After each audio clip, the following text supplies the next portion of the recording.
Derrière Marie, une foule de promeneurs. À travers les bois, ils recherchent des zones humides, ces terrains gorgés d'eau, dont la composition est très particulière.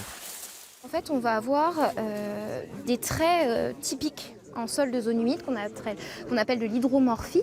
En fait, donc notamment les taches de rouille, donc c'est créé par le fer qui s'oxyde, et puis également la glaie, donc là qui est couleur gris bleuâtre.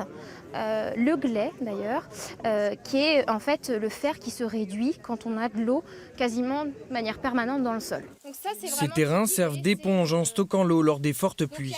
L'eau est ensuite restituée dans les nappes phréatiques. Devant les explications de Marie, les visages sont concentrés.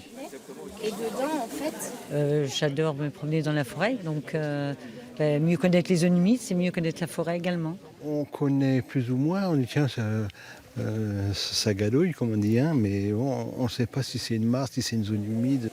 Ces zones humides, justement, maintiennent aussi une grande biodiversité et sont considérées comme des filtres naturels. Une découverte pour la plupart des participants qui en ont profité pour se balader en forêt. des tourbières. C'est des zones que je connais parce que quand j'étais gamin, on jouait là. Et puis voilà, ça s'arrête à ça. Et puis c'est aussi l'occasion d'amener les petits-enfants, etc.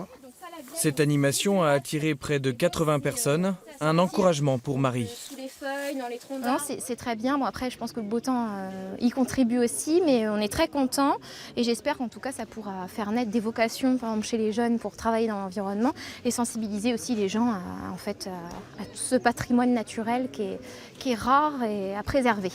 Ces terrains sont en effet menacés. En 30 ans, 50% des zones humides en France ont été drainées ou détruites à cause de l'urbanisation ou la pollution.